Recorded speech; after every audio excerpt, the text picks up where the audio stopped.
My bad. All right. Yeah. So we Yeah. about to be live in a few seconds. This is exciting.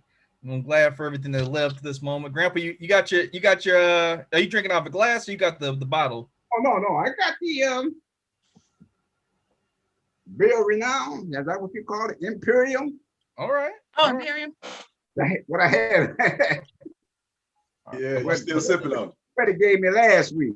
I'm about to put the link in the chat for the show. It's all right, it's in the chat now. But all right. Okay. We are live. Thank you guys Last for one, I tell you what contents of alcohol was in it, but no Grandpa runs the show, man. I'm just in it. Yeah, we just here, man. This is episode 78. We got our esteemed panel, Grandpa Taylor, who needs no introduction. Uncle Pooh Bear. I'm sorry, Freddie Taylor. I'm sorry, the junior. Auntie Crystal Taylor, and of course, Dr. Boyce Watkins. Thank you for joining us. yes. Going on? Nice to see you. Well, nice to see you as well. As first and foremost, we gotta, do tradition. We got a beer in or a libation in, depending on what you got in your container. So, Grandpa, want to start off? What you got? The Imperium, Yeah, it's a lager, I need no introduction because I introduced it last week. Yeah. So what was your rating, Pops? I'll come up with something else next week. What you got Oh, rated, Pop. Grandpa? Yeah, do you think your rating is gonna change this week? Oh, okay. I'm familiar with it, so I'm gonna give it a 6. Oh my goodness. He is consistent. Pops, do you like it? Do you like it? And it only gets a 6. He got a 6 from me, didn't he? What That made me like it. He's Yeah. Okay. Hilarious. What about you, Dr. Boyce or Dr. Watkins? I should say. I've got coffee flavored beer. Kava coffee. I'm gonna call it beer, but it tastes just like coffee with the caffeine and everything else. With my Chicago Bulls mug. Okay, not mad at it. What you rating that coffee beer? That's good. You don't got that Ohio State mug. Roll Tide. My Ohio State mug. I had to burn that one the other day. You got to play some defense for me to carry your mug around, man. They took a butt whooping the other day. Hurt my feelings. Hey, when they destroyed Clemson, I saw a spirit. I thought they were going to beat. I really did thought they were going to beat Alabama, but they didn't have the guns. See? You said you were drinking a spirit, or you saw a spirit? I think Ohio State might have beat Alabama. Alabama just had too many.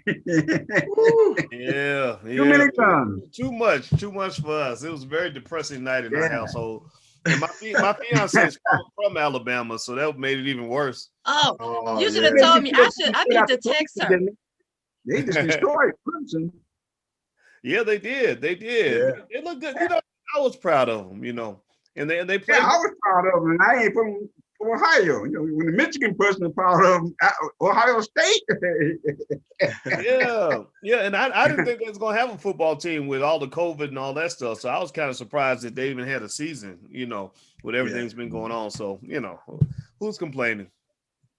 Okay. Right. Well, what you rate that coffee beer? Yeah. Scale of 1 to 10. I would rate this a 10. Because every morning that first cup of coffee I get is always a 10. Because if I don't get it, I'm a 0. Brain don't even work yet. Don't even work. Okay. Pops wasn't ready for that. He's not comfortable with any rating above 6. That's like. Oh. He think you soft when you go over 6. Yeah. Well, in that case, make this a 3. Oh, shitty coffee. What the hell? What y'all drinking today? I know y'all drinking the same thing. Yeah. So we got another Bourbon County. We went back in the archives and got the 2018. Oh, this is 18? I shouldn't have told you, right? I should have surprised you. So Chris got the same thing I got. So it is a stout aged in bourbon barrels. 2018 is a year of the aging. Yeah, the year it was made in 2018. So we've been keeping it for a few years. So about 2.5 years. 14.7 ABV. I'm expecting at least a 8.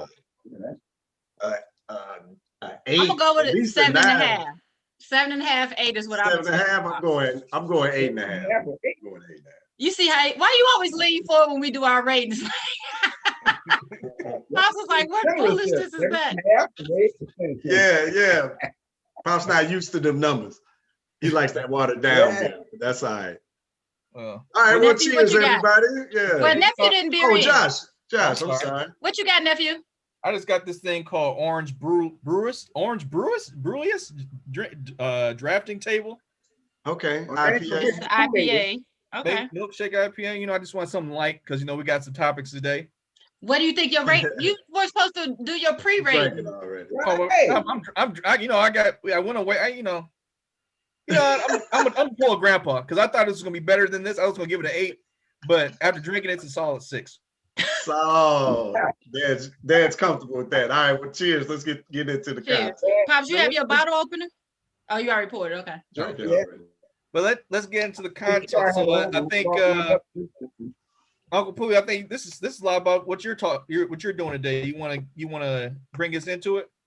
Yeah, okay. So at the end of the show last week, I mentioned, oh yeah, Pops, I'm about to get involved in the renovation of the Malcolm X home outside of Detroit, Michigan, which is in Inkster, right? That's where we were born and raised, right? All of us, really. Well, Pops, not Pops, but so like last year, towards the end of the year, I just had created this goal, right? I was like, one of my friends drove by the house, took a picture of it or whatever, and posted it, and I said, man, I want to buy that house and renovate it. Like that history should be kept. And this is towards the end of the year. So then I posted it on Facebook, and a childhood friend of mine said, man, I know who owns the house. So he ended up connecting us.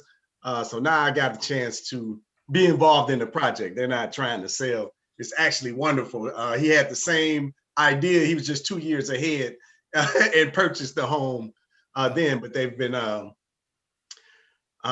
it's just a wonderful opportunity to, reclaim some of our history. And it's in my hometown, so I feel like I got to get involved in the project. I'm real excited about it.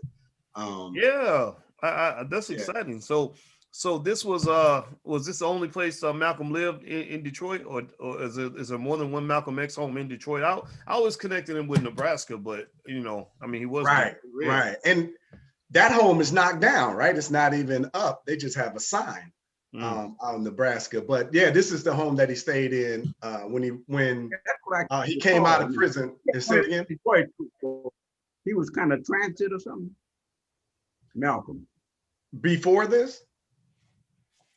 No, yeah, see, I don't recall this one. I remember when they named the rec center after him, Malcolm X, But the house, I got to go over there and look and see. Yeah. Well, this is the house that was owned by his brother.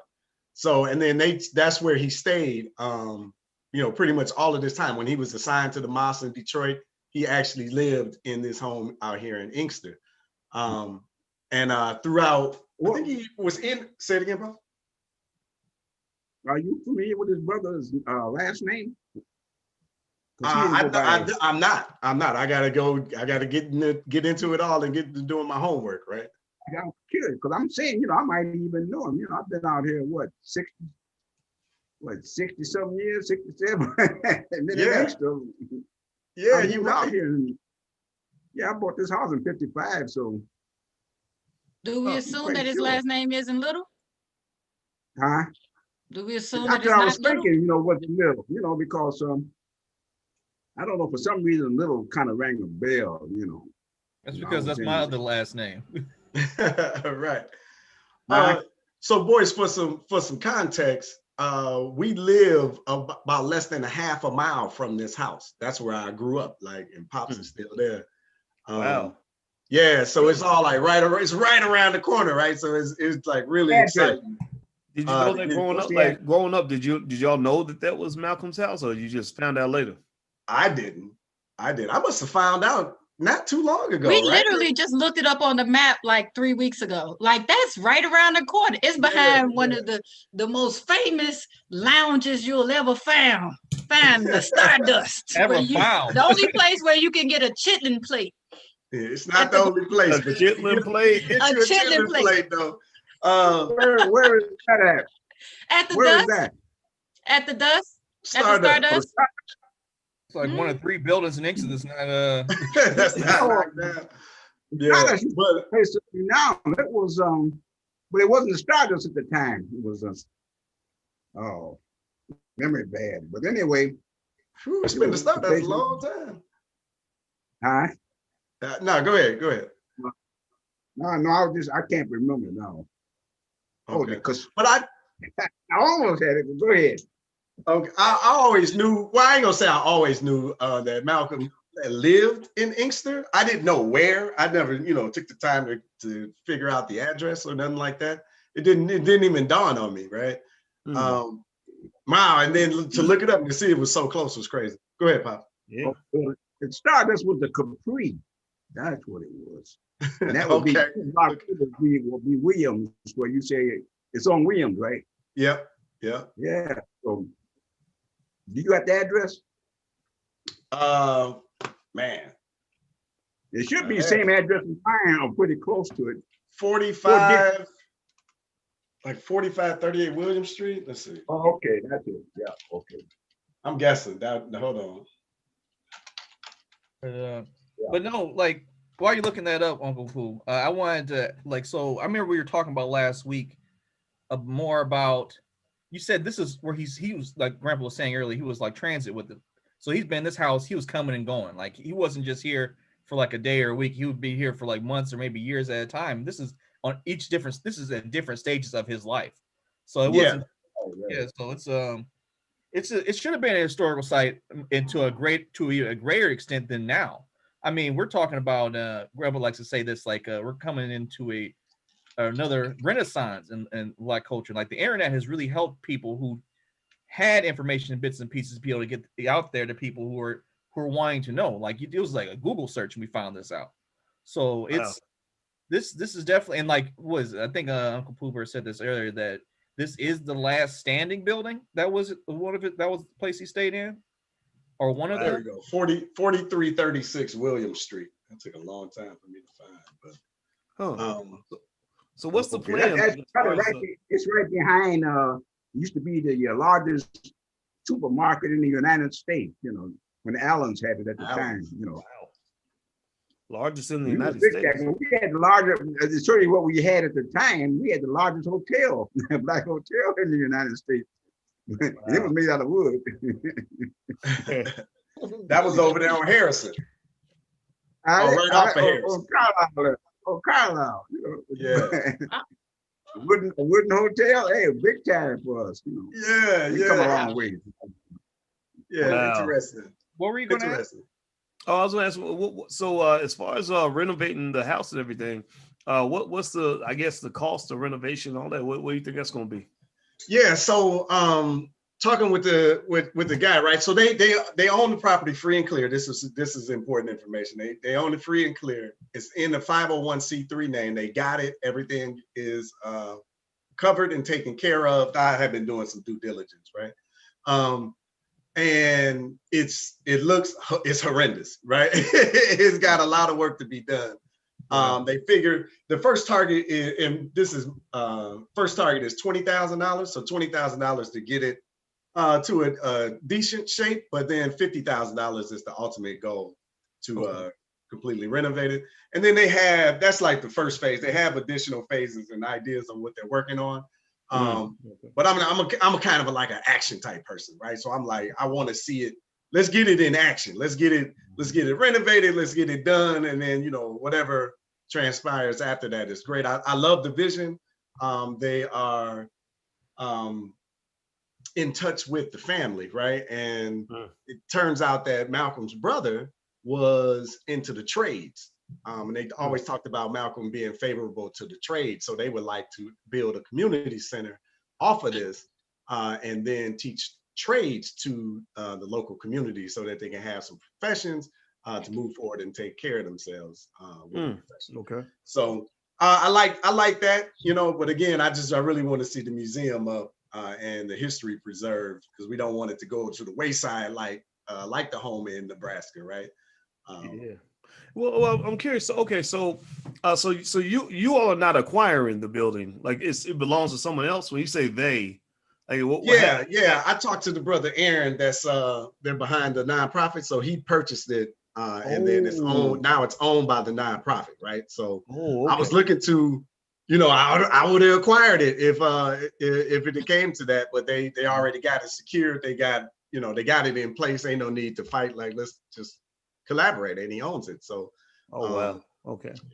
Yeah, Nice. so I just want to get in. I just want to get involved to push, right? Like to push, to shine a light on it, to let people know that it's out here, so that we can set up a donation stream. I don't see why there's any reason why we shouldn't be able. There's no reason why we shouldn't be able to raise $50,000 to do this project. Yeah, hit me up. I'm in. I'll donate. My man, I appreciate you, brother. Y'all live around the corner from us, so you know where I live. You can come collect the money. Right. One of these days we'll get to see each other in person again. Like, yeah, I know. COVID stuff. So how long y'all think it'll be before people get together and do stuff again? People stop acting up and attacking Capitol buildings and people's businesses. Uh-oh. Yeah, the virus, I don't know, 2022, 2023. You asking people to be civil for the common good of everyone else. That's a right. They ain't never that ain't happening. That ain't happening. No. Yeah, I'm not on the left or the right. I'm just black. That's it. And I'm just like watching a tennis match, Republican, right? Yeah, and I feel like they're gonna come back harder, and then they're gonna come back harder, and I felt like a lot of it started really actually when Obama got elected. I think that was when people got so mad, when he was in office and they were lying and going crazy and all that. So it's almost like the Democrats decided to get real nasty too in response to that, and then the Republicans got nasty, and it just escalates. It just keeps escalating, and I wish it would go away. Because it's not good for the country. Like, you got to know how to compromise and find some common ground. I don't think that's happening. I think social media is kind of making it like that too. Everybody's in their own little truth, and that's it. I hate it. I'm a believer in compromise and peace. I like peace. I do. What will be wrong with me if I can't sit and listen to your point of view, even if I disagree with you? Absolutely. If I just write you off and say, "Oh, you stupid. What's wrong with you? You didn't." That's not respectful. You're not gonna get nowhere with that, in my opinion. But part of the problem, though, boys, is that like you see people, we see people. They don't see us as people. They look at all of us, and unfortunately, all of my beautiful black men I'm looking at right now, they look at y'all as animals. So to even try to understand the human thoughts and feelings that you have, they're unable to do. Because they don't even receive us. The hell with being equals, they don't even think we the same doggone breed. So until that happens, compromise, I don't feel like compromise is ever going to happen, because they keep feeling and believing and pushing that it's doggone different, that we are beneath and we're animalistic as opposed to being human. So it doesn't matter with a black president, a black VP, a black whoever. They still look at us overall as being animals. That's because mainly, like, we live in a society where ignorance and indifference are a religion, and people are very quick to not want to have to deal with facts. They want to deal with their little world where they believe what they believe, and it protects them from the reality of their lives. And it's not like it's like, oh, why I gotta help somebody else who doesn't even look like me for something, or it's even more basic than that. Why I gotta help somebody else? Why I gotta do right just so someone else could get better, and by transitive property, my life is better. And there's a lot of that going on. I think that's why it's important. We got to just stay focused on us. The black community got to take care of the black community, because that's the only community that's going to take care of us. This country, this ideology that's out there has already shown us hundreds, thousands of years, if you really paid attention, of what they think about us and what's on their mind. I just choose to believe them, and then make sure that we're working together to do what's important for us. Yeah, I think that's a big deal, right? I mean, I think just taking care of our own, that's first and foremost, right? Just us doing what we got. So really, even it's even more basic than that, almost, where it's like, take care of yourself and your family, and then by extension, we're taking care of the community, because I'm taking care of mine, you taking care of yours. That way we all get together, everything's good. And then, and then I think at that point you're negotiating with the world. And to your point, Crystal, I agree with you. I think that there are a lot of people who see us as animals and everything else. And I'm gonna tell you, I don't really think a lot about how somebody else sees me, really. And I think that it's like when I look at the world, I prefer, like, anybody I run into, I try to just understand them as a human being and try to put myself in their shoes first. Even if you're my enemy, I want to put myself in your shoes so I can at least even understand how to deal with my enemies. Because I think everybody on every side of the fence has their own version of what they believe is right. And I think the worst thing I could do is to say, well, the only reason you believe what you believe is because you're just stupid. That says, that to me, I believe we should work harder than that to say, okay, how could you come to that conclusion? Because like in my family, we got the Democrat and Republican thing going on. I got relatives that are far on the left, relatives that are far on the right.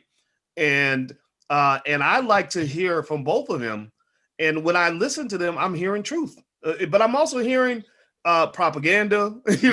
I'm hearing, I'm hearing them stereotype each other. And I'll be like, well, I got a friend who's a Democrat and she don't think like that. She doesn't believe that. But then I'll say the same thing to my other friend. I'll be like, well, actually, cousin so-and-so voted for Trump. I don't know if they hate black people because she's been black her whole life, and she got black children. And, but when I talk to her, she says she voted for Trump because of this and this and this. Right. And so I think that when when we make ourselves complex, right? Like I'm doing this, like, for example, like, let's say I vote for Joe Biden. I say, well, I really don't love Biden, but he's better than Trump. Right. It's like I give myself that room that for nuance, that room to be human, right? Like, okay, I'm really doing lesser two evils. I don't support incarceration, but I do like this, and this, right? But then when I talk about the other side, it's like, oh, no, you just believe that because you're stupid and you're racist, you're a terrible person. I don't think that's right. I think that doing the work is what's going to help us come together. And the thing is, we all live in the same country. And what I see right now, when I look at America, is I see a country that is burning down. I see a country that is destroying itself from the inside out, economically destroying itself. People hate each other. 100 million people are at war with 100 million people. That ain't going to end well, right? I see a country that is not investing in its children. Our children are coming out of school, can't read and write, can't compete with the world. I just think that as a country, we got to think about that.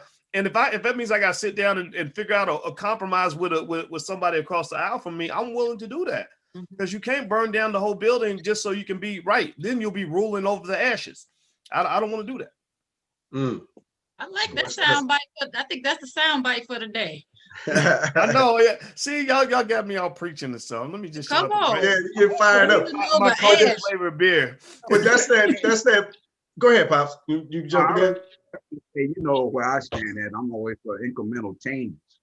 And I noticed that people think that overnight it's going to be this big change. We always had a discussion because we thought that Obama didn't do enough, but I'm seeing some things that he did under the circumstances that he was under, because he had people sabotaging everything, But I feel this, that the year 2000, I keep talking about 2000, I'm so optimistic, because the year 2000, we made a turn. We didn't, that center of the road we went down, we're going to move a little bit and make a left turn and stay a little left of center from the rest of the time on. Instead of going to the right, where Trump was going to take us to the right of center, but we're going to go to the left of center. And I believe my optimism is going to take us there, because I look and I see the young people, I see all this creativity on the television and everything. And I say, they ready now. So this left of center, and we headed that way. We got the people, man, to keep us on that track, I ain't talking about going far to the left or far to the right, but I do want to be left of center, because that's basically where we at, So we go down the center track, it'll be like it was, just like I was saying before, Elizabeth Warren, I liked what she was saying, but I know she's too far to the left. There's a lot of people just like too far to the right. But if we can stay that that course, just a little bit left of center. We on our way, and we ain't gonna look back no more. Okay, well said. He's Pops, optimistic. right. So, Pops, when you say she was too far to the left, you mean for you or for the country? No, And not for why? me. I would have voted for her. Mm. But the thing about it was, I know what this country is. Biden is straight out the center. But remember, I said talking about getting to 2000 and turning a little bit, making that left turn, and say just a little bit left of center, because right now we've got people, diversified people that he's been picking up, and I like what he's doing. But ain't nobody jump overboard and start swimming to themselves. You follow what I'm trying to say? Yes, sir. Mm. Yeah, and so Biden is going to give us that thing. I told you about those incremental changes, and I think that's what's going to bring us. But we ain't going back. We ain't looking back no more. We're going forward. What, Little what, bit of time. what Little is bit a of real time. But we're going to make off, huh? what is a real positive change for the Black community? You know, What is a 'cause real positive change? I feel like you're talking about in a general sense right now, because Okay, like, you say positive, a lot of positive, I'm sorry, Grandpa. positive changes for the Black community. If you don't see no positive changes, I mean, if you had come along with me and you said, "Wow, we came a hell of a long ways." I remember one time when the first time I seen when what I'm saying is, I was back in the day of Paul Robeson. yeah, He was great All-American, a baritonist. He was world renowned and everything. And now we got people all over the world, man, doing the same thing. But we just ain't giving them the credit for which they deserve, you know. well, I understand that, Grandpa, and that's all well and good. But my point is, what I'm saying is, it shouldn't be enough anymore just to be the first Black this or be a part of the first organization. That's over with the first Black this and that. We in now. Hold on, Grandpa. What I'm saying is, What say we in? Right, I'm like, we in. that's not a real tangible thing. I'm talking about tangible things, like things like economics, like things like making real choices for our community to uplift us. It's enough. It's too many times I feel like, you know, I'm not being disrespectful, Grandpa, but like I feel like you get so, you're so happy with incremental and whatever version of incremental that is, and that's fine to an extent, but like there should be we're at a point where I feel like to get to that next plateau or next echelon as a community, there has to be more than just small incremental. It has to be something that pivots further along on the course. That's at the point to where we're at now, because we now have you remember what I think was a W.B. Du Bois or books were talking about the talented 10. Mm-hmm. We've always had this talented 10, but now it's coming to light. And I look on the TV, you see one thing and I see something else. I see the people, man, broadcasting a message that I want to hear. I see the Black women standing up, man, and holding their ground, you know. So I'm feeling happy. You know, y'all see, well, that's all incremental, but I'm not looking for the big explosion, you know. But I know that we ain't going back no more. All of where I've been, you've never been there. And I say, we ain't going back that way. No, so you'll never know how it was, you know. When they only had one man was on TV and everybody stayed up on a Wednesday so they could see him. When Joe Louis fought, man, and 50 people was on the radio saying what we can do, and then go over into the white community and holler Joe Louis. I mean, this is where I'm coming from, so I know that y'all can't even visualize what. You're talking about stuff in the 50s and 60s and before time. He telling you about stuff he done seen. Keep going. Let's go. I understand that, but I'm saying, like, I understand where Grandpa's coming from. But I'm saying today, what's like, you're talking about a bunch of big moments that happen in your life. Like in my lifetime, like in a very tertiary sense, like what are some things that could be like my big thing? Like what's a big pivot moment that's not going to just be entertainment for like just like an entertainment for Black people growing up. I'm talking about stuff like where my son is going to be like, I can sound like Grandpa now. Like, man, we got such and such now. He's going to be like, that's nothing. Like we're so further along now. What's that point for us? Well, nephew, honestly, you had that. Let's put it like this. Right now we're talking. We're like a social network. We ain't never had none of that where we could ever talk the same. We went to church and everybody went to a different church. We never come to the same message. But now you look around with this social media and we talking to each other. I bet you many money they 500 other people doing the same thing, talking to each other. We come in and we not just talking, we coming with a message, you know. Just like Freddie, he was talking about Malcolm X, somebody else talking about another thing to revive some, maybe some Paul Rose and stuff, great all-American. But the thing is, we are at the point now where we're going to pick up speed, but it's going to be incremental, but we're going to pick up speed. I think it says a lot, like real talk. So we always laugh and joke about how Pops is like the super optimist, like, oh, it's going to change. I see it. And I can tell you have a After lot beer of faith drinking. in Biden. You feel like he's going to be the next savior, but I think it says a Not lot. Biden. Yeah, Not you Biden do. gonna be- Oh, I'm talking about the black woman going to be the next savior. I told you that's our salvation. They're going to liberate us. Not Yeah, see we them are. on TV. Not challenging everybody in their conversation. Yeah, So that's why I say we're on our way. Because right now, Biden wouldn't even be where he was at if it wasn't for the black woman. that's very true. And knocked on the doors and everything and got the people out to vote. People that didn't never vote before. They came out and voted. This is what this country's so mad about. How in the devil can you organize all them people over the years? They never voted. They come out there and voted and put him in. What, about 5 or 6 million more votes? Them 5 or 6 million votes were them people that didn't never vote before. Yeah. That's Where me you saying thinking. that to? But I'm just saying, I just think it's dope Yeah, that y'all got Pops fired up. yeah, he's leaning forward, he's leaning in. But I was just gonna say that I think it's dope that out of the person to have so much optimism, and he's experienced more than all of us damn near combined, and to still have a level of optimism says a lot. Because his nephew, who has no disrespect nephew, but the least, and is like very pessimistic. But it's sad that is the experience also that you've had. But when you look at your granddad and see that he Let me say experienced this. way more. Let me say this too. Adam Clayton Powell, I think he was about the only black. There was somebody from Chicago too. I can't remember his name. Was a representative in Washington D.C. And now that was a time when you couldn't go to the theater in Washington D.C. You could only ride on Wednesday. You go here, or you in your nation's capital when you couldn't do nothing. You couldn't even on a military base. They wouldn't let you use the swimming pool. But what I'm saying is all this is what I see now. I see the Congress full of black people, and they protesting. We got a voice now. We being heard. And I love Maxine Waters. She done stuck her neck out a lot of time, and I know they'd like to chop her head off. And they have threatened her because even with the drugs coming into the black community, Maxine Waters has stood up until she didn't get no help from the black community, and they be saying, "Why come this and why come that?" If they would have stuck behind her, we could have stopped all that crack and stuff from coming into our community. Because she was telling us where it was coming from, who was bringing it in.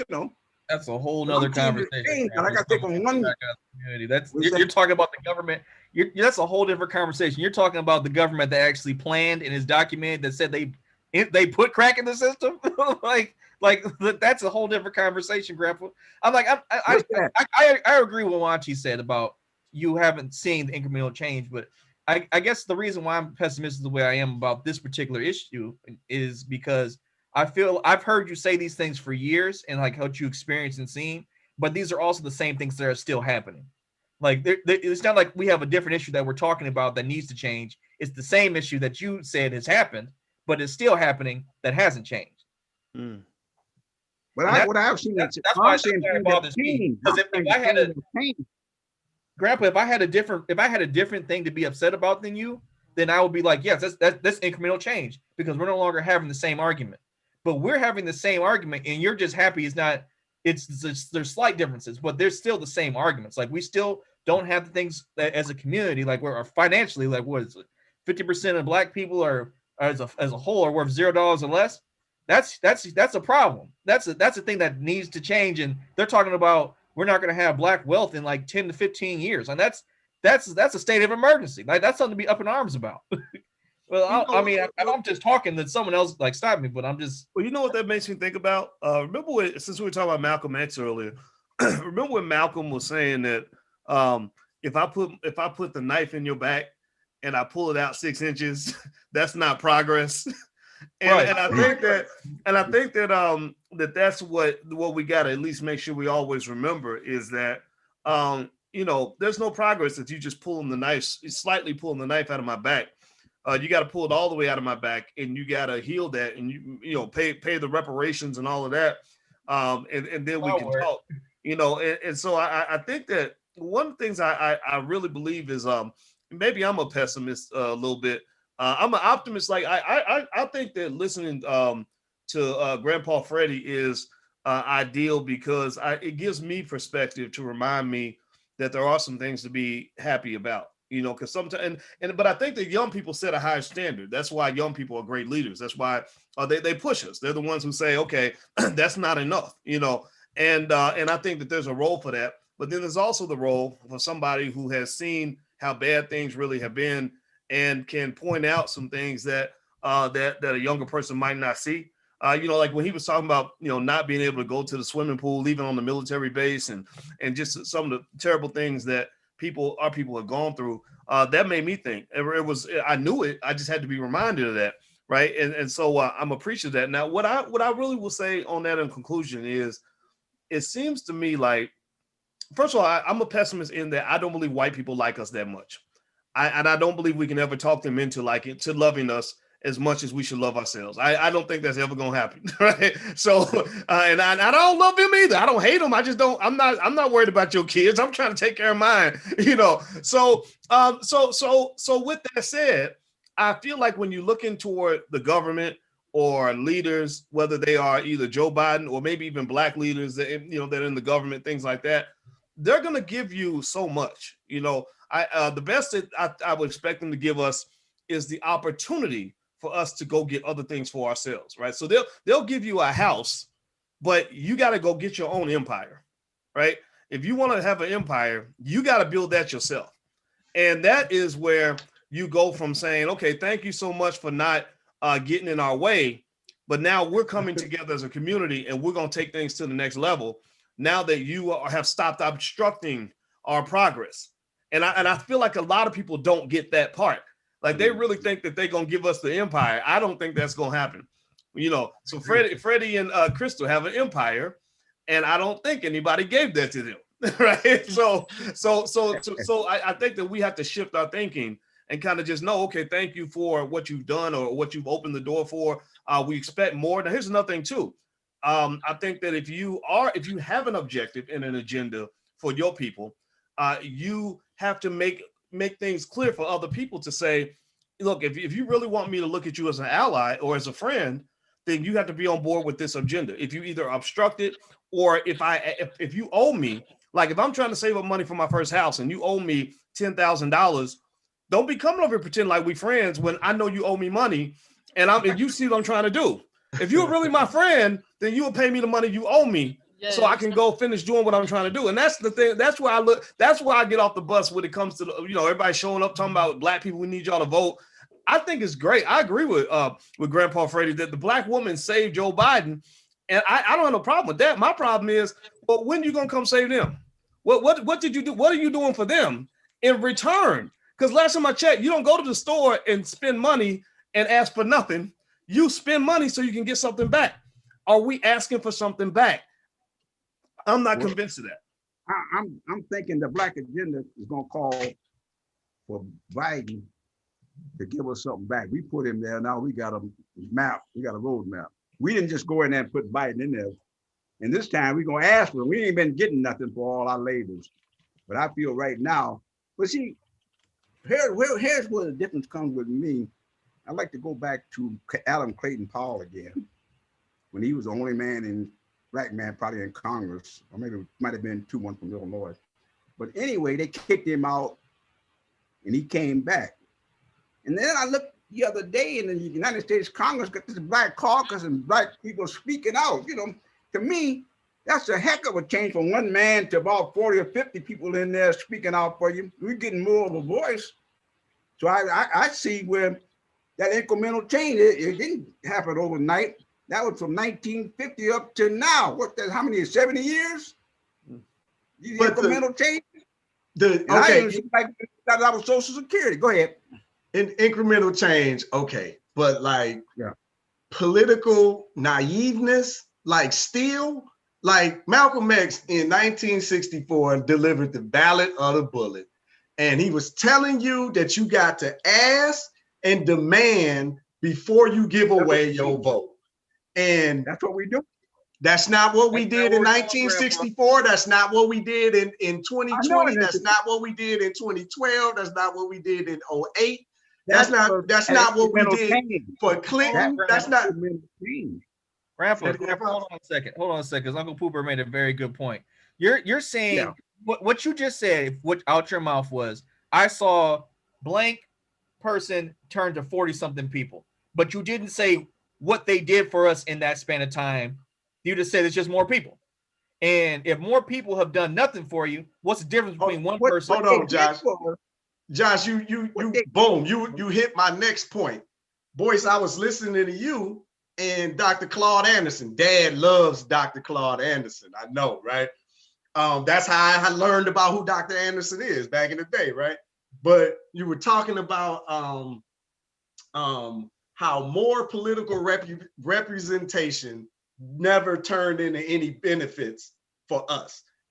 More numbers, yeah, it's like Facebook likes, right? You got all these likes, it's a vanity metric. It don't really mean nothing because the actual unemployment rate actually went up as it increases. The incarceration rate, the money never increased. Nothing, economics, our jobs, our unemployment, nothing ever increased. With these higher number of political, hold on one second. Higher number of these higher number of political members, right? Nothing really concretely landed in our lap. Well, I was gonna tell you if y'all let me share my screen, I can actually pull that up on the screen if y'all wanted to look at it. Yeah. How do you, Josh? I think you gotta give me permission. Okay, let me see here. I can show it, and then I'll just have it up on the screen while y'all talk about it if you want to. Hey, Josh, are you able to give me permission to share? I think you got to hit the little three buttons. So at the bottom where it says share screen, hit the up arrow and select advanced share options. Share screen. Dang, I wish we would practice this. I ain't know. Hold on. Advanced share options. And then like in the middle, click the radio button for all participants to share. Hold up. Let me just make you the host, Nazi, so you can do it. Nephew, are you waiting on somebody named Justin? Yeah, let's just. Okay. Change I'm talking about. So you taking us forward there, Crystal. I got you, Pops. I got you. Yeah, but go ahead, boys. I'm learning and moving on. This dependency on the political system acting and pretending like they are about to change, they're about to really change our lives, has really like held us captive the last 60 years at minimum. Really, when you go deeper into it, obviously once we the first jump into the Democratic Party, right? We just been doing the same thing, giving away our vote, not really demanding or asking nothing, not even of the Black political people who've gotten these positions, right? The numbers are going up as far as Negroes elected, but look at the unemployment rate. Look at the incarceration rate, right? Look at our poverty line, our per capita income, like everything. And like these numbers haven't changed moving forward from the 92. Like man, we got to, I don't understand how I always keep saying all these PhDs, all these master degrees, all these smart people we supposed to have, and we ain't figured this out yet. Like it come down to the money. You can come down to the control of your community. We ain't been figuring this out. Garvey said it 100 years ago. Malcolm X said it 60-some years ago. Like we still not listening. I get so frustrated. You're confused with the Democratic Party, thinking that everybody in the Democratic Party like Black folks, which ain't so. We got spies and saboteurs and everything else in the Democratic Party, just like the Republican Party. And this is why it's so hard, because you think of somebody helping you and they working against you. This Democratic Party, man, let me say this, the South, let's go back to the South when they started changing from, they were all Democrats, solid states of Democrats over in the South. Then they came over and then they went back to come back as Republicans, right? But the people ain't changed. They had the same thoughts and whatever they did to sabotage whatever we tried to do on both sides. But we still come a long way without their help. Grandpa, you done argued against your own point. So you just said no, okay, tell me how I did that. You just said that we managed to overcome all these things, but then turned around and like no more than 10 minutes ago also said incremental change. We're like, we done got more people in the system, but nothing changed in the system. No, incremental can have change. I'm talking about 70 years of change. I've seen more than that. I done seen 80-something years of change. So, Yeah. I mean, you're saying ain't nothing changed. I'm saying we on our way, man. One more gate to open up and we in, you know. So quick question, Pops. Let me ask you this. So you said you've been watching incremental change for 80 years, right? Yeah. So Yeah. at what point do you think we finally go make it to the mountaintop? If you had to put a time We are frame. at 2000, at the year 2000, we made that turn. Oh, Okay. oh, it already happened. And that's that, huh? It already done happened. No, You're gonna he see said, some happening. You're gonna see something you've never seen before in your life. Oh, You know what? okay. We go back to Social Security. You know, my understanding is even with Social Security, they didn't want the black farmer to participate in the Social Security system. They had laws to prevent them from even getting into it.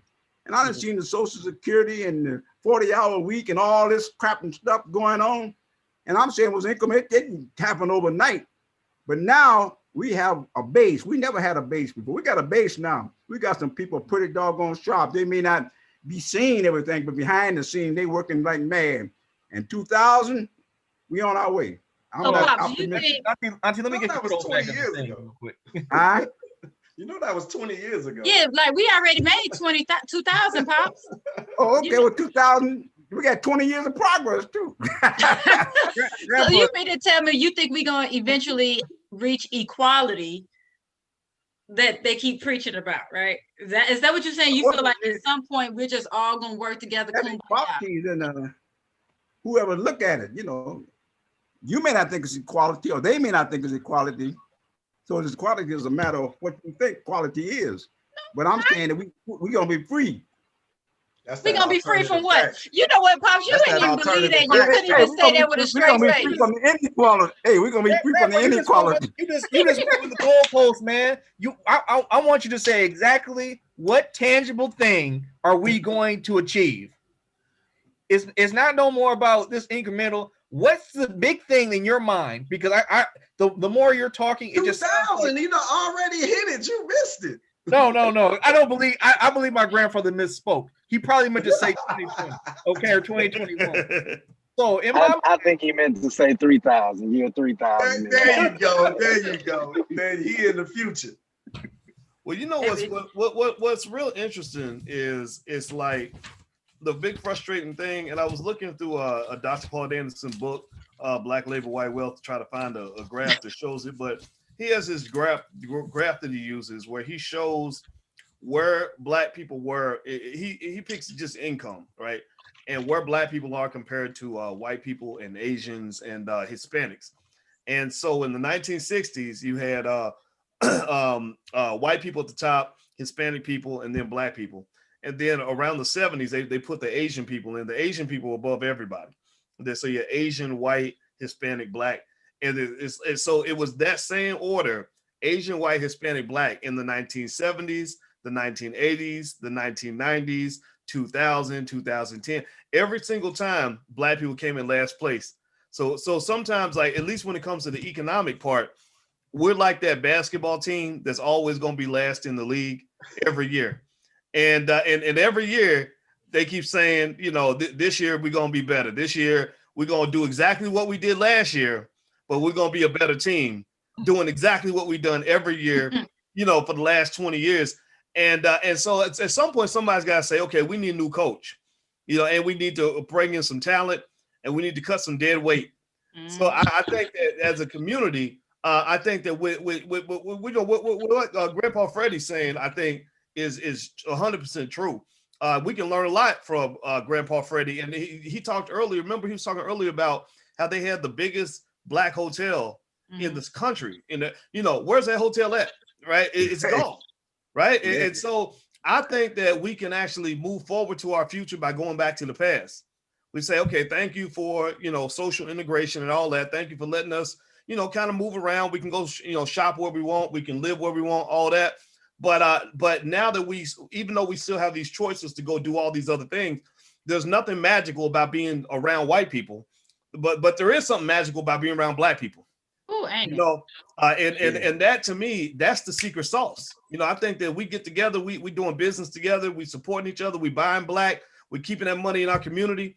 That's when you start seeing Black people passing up different groups. And really, there's pockets of Black people that are doing that. You know, we all in Lamar Tyler's group, and y'all seeing Black people go from poverty to to millions. You know, and so there's a formula out there. So I think that's where I see the optimism. Is that there's some of us in the community are figuring it out by just saying, okay, we're gonna do something just slightly different, and it starts with that ownership of businesses and all that stuff, and not in all this social politics and all that. I think about it, the government's got $27 trillion in debt, and they getting raided by a bunch of toothless rednecks from Tennessee, you know, who's showing up with baseball bats or whatever. They can't even defend themselves. They can't pay their bills. What makes us think they're really gonna be the ones to bail out Black people? No, we're gonna bail ourselves out, and they ain't gonna be able to, because they can't even save themselves. That's how I see it. Boys, I think Pops might adopt They you. don't want to see themselves. They didn't want to keep Well, I thought I was already a member of the family. Yeah, you fam now, boys. You are definitely fam. I want to be my grandmother, Mama, she was the first one to taught me about economics and everything. We named our panther after her. Her name was Felicia Taylor, actually. So I am a Taylor, technically. Hey. So I already got that part done. So we got the paperwork done. So let's do that adoption. All I know is Auntie Crystal, whenever my friends come on, they like that. That's her new nephew. So I guess you knew Uncle Voice right now. That's right. Oh, that's right. That's right. No, I mean, But Pops, you had something? Pops was saying something. I'm sorry, I didn't mean to cut you, Pops. You know, no, I didn't say nothing, but I would like to say something though. Yes, the floor is yours. Let's go, 91. I'm gonna go back to our salvation. And I think that and I keep talking about the Black woman gonna deliver us. And I keep on going back to W.B. Du Bois' house in Ghana. And we came out there and went in that room, and there were nothing but Black women. And I'm thinking maybe he was leaving us a message that the Black woman, the maternal, not the paternal, but maternal, you know, maternalistic thing is going to save us. And I keep seeing these Black women keep rising. I said, Du Bois is trying to tell us we need another leader. Get these Black men out the way and put them Black women in charge. I seen what they did in Georgia, miraculous, man. And I'm so optimistic. I know y'all pessimistic. Oh, we ain't gonna do nothing. But I see the movement. I see Crystal on TV doing her thing, but she's only one of thousands. And we building that base that we need. We never had that base. We building that base now, and pretty soon we're gonna be able to deal with our own self. In fact, we're gonna be able to deal with our own self, even for one simple reason. We got the social media. Nobody don't know who you're buying from. So the Black businessman, he got to jump there. He can go out there and sell some stuff, and they don't know where it's coming from. Grandpa said it was a time, you had the Black store. That's true. Go ahead, Dad. Go ahead. Even skullduggery will get our money, but it's. I mean, I'm torn, Grandpa, because you said a lot of stuff that it's to what Dr. Watkins was saying. It's nice to learn from the past, but you know, we got to be getting our own stuff again. It can't be who's the next Messiah. It should be like we're all working together to make our own promised land. Like I've said this before that I think I'm not going to frame it as an issue. I think a cog that needs to be greased a little better is too many of our community decide that they want to be bosses and no one wants to be a community. And I think if we're able to see that the word boss is just a word, it's just a title. It doesn't mean anything unless you put it into it. But community, that's something powerful. Like every species of animal that's a community has, from my understanding, almost never gone extinct. Like, for example, tigers are close to extinction. They're solitary animals. The only time they come together is to mate. Wolves, you always hear about packs of wolves, how they hunt together, how they take out big problems together, how they're united. You know, it's hard to find, like, no, they may have been hunted by man, but no natural predator has hunted wolves down to extinction. Like there's a handful of tigers left in existence. Though tigers are bigger and stronger and they may command more to respect, but the wolf is more intelligent. The wolf is more organized. That's heavy. I saw somebody that made a quote. I don't know who said it, but they said the tigers and the lions are stronger, but you can't keep the wolves in the zoo. And I didn't know what that meant, you know, but it is I like true. You that. think about it, you ain't got no Like- wolves in the zoo and in the circus and all that. You know, like something about it. That makes me want to go research wolves. But Yeah. That is so true. It's good to have a pack mentality. It's good to have a bunch of people You who know, are experts as opposed to just one brand. You got to have a, like it's got to be a network, a real network, and people have to respect each other. And it can't be no more. It should. I mean, obviously there's certain situations where you need a head. Like, who's the most expert in this field? You're leading this project. It's not going to be one person who universally is ruling everything or controlling everything all the time. It doesn't make any sense. That person may not be qualified. And we got to be, as a community, able to pivot to each event to allow the best people to bring us forward. And Right as a on. community, that needs to happen. Like You- I like Grandpa's a great example. He's all of our elders and everything, but he's never been one of those people to really pull that because I'm older than you. That's the answer. He's always gave reason for why something's happening. And it's up for you to have discernment to whether you agree with it or not. Me and my grandfather disagreed on this show just in this episode, but it's been respectful and it's been for the betterment of, at least my belief of the conversation. And it's not been one of those things where he felt I was challenging him. I'm speaking for him because I'm assuming that I'm right. I was gonna say, don't speak for Pops. Yeah, it's like I'm like, to my opinion, like I haven't, like, he'll correct me if I'm wrong. It's not one of those things where he feels like I'm challenging him or he's challenging me. He's like, we're trying to get our point across for a betterment, and that should always be the goal, for the betterment. yeah, and You know, you show respect. You have a family, you have a structure, you have a hierarchy. And so the worst thing they did to our people, in my view, is when they destroyed our families. Because you got a lot of young people that ain't gonna look up to grandpa. They don't even know who grandpa is, don't know who daddy is. And then there are people who are saying, well, it don't matter if you know who daddy is. You don't need daddy anyway. Oh yeah, you do need daddy. You need grandpa. You need all of that, right? And I think that is actually, I'll share this, and then I'm having so much fun, but I got a meeting I got to run to, but I'll share this quick thought, and I appreciate y'all inviting me. Thank you so much. Oh yeah, let this be your final thought, because everyone has to do their final thought anyway. Oh, okay, great. Yeah, there was this story I heard once that was really interesting, where they would go in Africa when they would hunt all the elephants for their tusks. They would always kill mostly the big, strong male elephants. They would kill the fathers. They didn't go so much after the mothers or the babies because the tusks weren't developed. They would go for the big males because they had the big tusks. So you had like a fatherless kind of thing going on, where a lot of the older male elephants would get killed. And elephants are really emotional. Like, they cry and everything else. Like, they lose their parent, they get sad.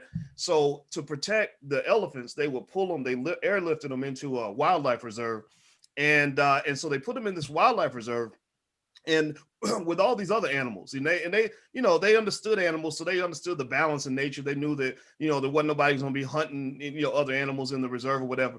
But they found that the adolescent elephants were actually doing something that didn't make any sense. Like, they were actually forming gangs. They would form like a group and they would surround a rhino and like bully the rhino and then kill the rhino. And they didn't understand why the adolescent elephants were acting like this. And what they found was that the reason they were forming these gangs is because in the wild, they normally had the older males, the alpha males, that would be like the OGs in the community. They would kind of calm them down and keep them from doing stupid stuff or whatever to each other. And they didn't have that anymore. All they had was basically single mothers, raising these crazy teenage elephants. And so they realized that we created an imbalance in this community by not having the fathers here. So when I thought about that, when I heard that story, I thought about like the South Side of Chicago, where you got a lot of gang activity, a lot of teenagers that are out of control. The mamas can't control them no more. Daddies are locked up in prison.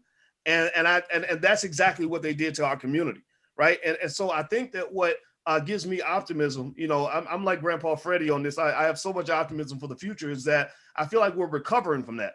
Like, I feel like there's been a big fatherhood movement, people being proud of being dads and encouraging each other to embrace that. And it's been definitely in contradiction to what other people are saying. Like, oh, you don't need your father. You don't need the black man. Who cares about it? No. There are women who say, no, we want our men back. You know, there are men who say, no, I want to be a man, right? And really, you saw it on a national level. Like we saw Ice Cube, you know, standing up with Joe Biden and saying, no, this is what our community needs. They didn't know how to deal with that because they're not used to masculine leadership from the black community. They're not used to that type of structure, right? So I think that this is the wave of the future. Like this is part of what's going to really, I think, take us to that next level. So I'm super optimistic. Like I think these conversations are really good. And I love like the family gathering thing. Me and my family do this actually every Sunday. We get together and we talk about our family business, our family empire, what we're going to do. And it doesn't matter what everybody else is doing. We ain't waiting on nobody to do nothing for us.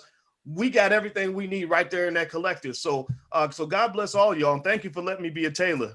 I do not take that lightly. Man, I appreciate you. You're always welcome back. For sure. See y'all later.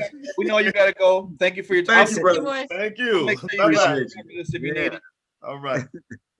That was great. That was great. So can I jump in and touch on something you said, nephew? Yes, Auntie.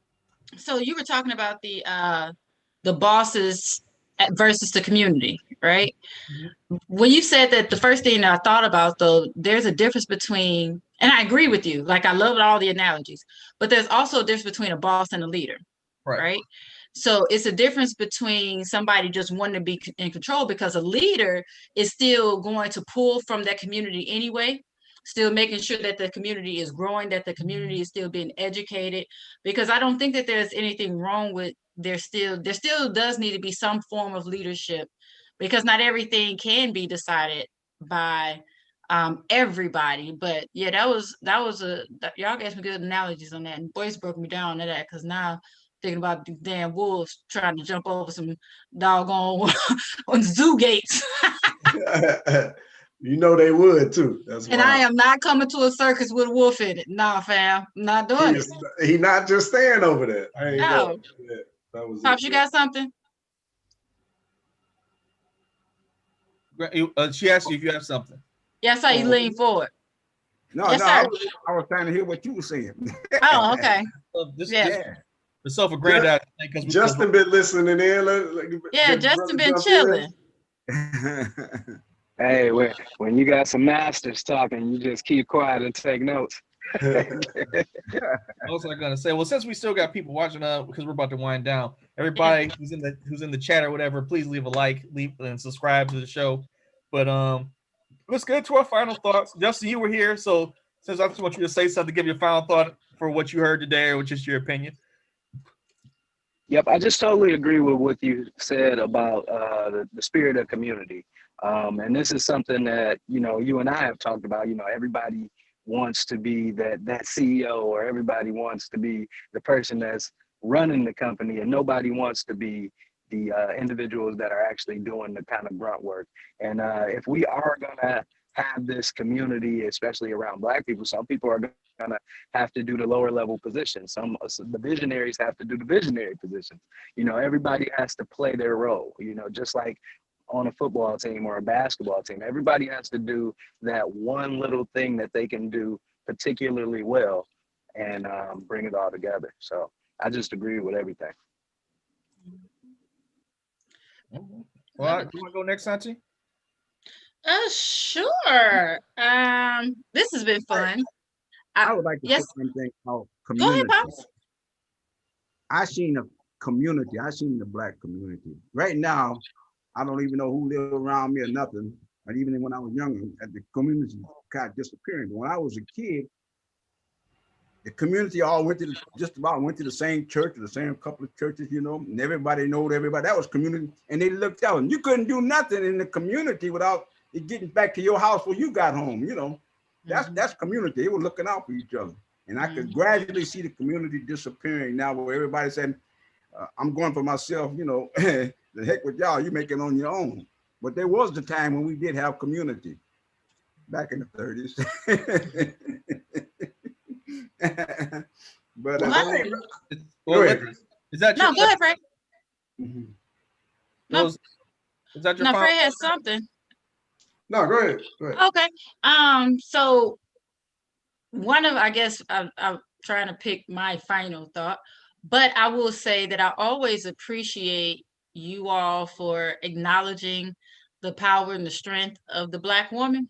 Y'all see, the Black woman even saved the screen share today. We Oh, yeah, shared, I saved the screen share today.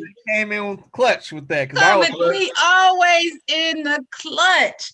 But you know, my message is for my beautiful Black sisters to know and own that power. And it's nothing wrong with that. And I love a Black man who can appreciate a Black woman's power, because like you said, as Black women, we are begging and promoting promoting our Black men too.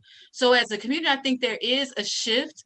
I think that with all of the foolishness that has been shown, especially the last 4 years, I mean, we know that nothing's really changed. It's just more exposed, right?